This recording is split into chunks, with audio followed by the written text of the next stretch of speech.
Hi everyone, welcome to my channel. எல்லாத்துக்கும் அஸ்ஸலாமு அலைக்கும். இன்றைக்கி என்ன வீடியோன்னு பார்க்கலாங்க. ஒரு ஹெல்தியான ஒரு சின்ன ரெசிபி தாங்க பார்க்க போகிறோம். இது முருங்கைக்கீரையை நல்லா கழுவி காய வச்சு இப்படி பொன்னிறமாக வறுத்து வச்சுருக்கேங்க. பாருங்கள் இதோட சவுண்ட் எப்படி கேட்குதுன்னு. இந்த மாதிரி வறுத்து நல்லா ஆறுனதுக்கப்புறம் செஞ்சிங்கன்னா இப்படி மொறுன்னு வரும். இதில் மிளகு ஜீரகம் ஒரு அரை ஸ்பூனு, கருவேப்பிலை ஒரு 2 கொத்து, காஞ்ச மிளகா ஒரு 5 மிளகா, அப்புறம் துவரம் பருப்பு ஒரு அரை கப்பு, கடலப்பருப்பு ஒரு அரை கப்பு, கருப்பு உளுந்து ஒரு அரை கப்பு எல்லாத்தையும் வறுத்து ஆற வச்சுருக்கிறேங்க. இது 2 கட்டி நாட்டு பூண்டு, இது இப்படி ஒன்றா ரெண்டாக உடச்சி கொஞ்சம் தோல் ஒன்றா ரெண்டாக இருக்கணும். இப்படி இருக்கும்போது ஒரு அரை ஸ்பூன் நெய் விட்டு கொஞ்சம் மொறுன்னு வறுத்துக்கோங்க. அப்போ தான் பருப்பு பொடியில் கொஞ்சம் நல்லா மணமாக இருக்கும். எல்லாத்தையும் நல்லா வறுத்ததுக்கப்புறம் மிக்சியில் பவுட்ரு பண்ணிவிட்டு காமிக்கிறேன். பாருங்கள் நல்லா ஆறிடுச்சு. இது நல்லா மிக்சியில் போட்டு பொடிச்சிக்கலாம். இது கீரையை தனியாக வச்சுருக்கிறேன், அது தனியாக பொரிச்சிக்கலாம், மிக்சியில் அரைச்சிக்கலாம். இது ரொம்ப ஹெல்தி அண்ட் டேஸ்டியானதுங்க. முருங்கைக்கீரையில் அளவே இல்லாத சத்துக்களும் நன்மைகளும் அதிகமாக இருக்குது.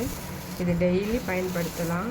தண்ணியில் இந்த மாதிரி வெறும் முருங்கைக்கீரையை பொடி பண்ணி வச்சுட்டு ஒரு டம்ளர் தண்ணி கொதிக்க வச்சு இது நல்லா போட்டு வடிகட்டிட்டு காலையில் குடிச்சிட்டு வந்தீங்கன்னா ரொம்ப ஹெல்த்தியாக இருக்கும். முடி நல்லா வளரும். பிளட் நல்லா ஹீமோகுளோபின் அதிகரித்து கொடுக்கும்.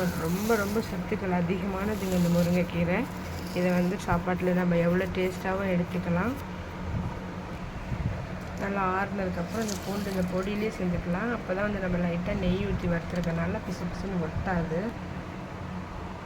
பூண்டு போட்டு அரைச்சி நமக்கு எவ்வளோ ட்ரைனஸாகவே இருக்குது பாருங்கள். இந்த டைமில் கொஞ்சம் கீரையை அதிலே போட்டு அரைச்சிக்கலாம் கொஞ்சமாக.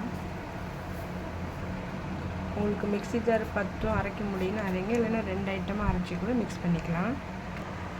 இது ரொம்ப நைஸாக நல்லா பவுடர் சூப்பராக ரெடி ஆயிடுச்சு. இந்த அளவுக்கு நல்லா பொடிச்சு வச்சுக்கோங்க. இது ஒயிட் ரைஸு சுட சாதம் போட்டு நல்லா நெய்யும் நல்லெண்ணெய் ஊற்றி பிசைஞ்சு சாப்பிட்டா அவ்வளோ டேஸ்டியாக இருக்கும். ரொம்ப ஹெல்த்தியான ஃபுட்டும் கூட. இட்லி தோசை எல்லாத்துலேயும் நல்லா சூப்பராக கலந்து சாப்பிட்லாங்க. இந்த வீடியோ உங்களுக்கு பிடிச்சிருந்ததுன்னா லைக் பண்ணுங்கள், ஷேர் பண்ணுங்கள், சப்ஸ்கிரைப் பண்ணுங்கள். மறக்காமல் நம்ம சேனலுக்கு சப்போர்ட் பண்ணுங்கள். தேங்க்ஸ் ஃபார் வாட்சிங்.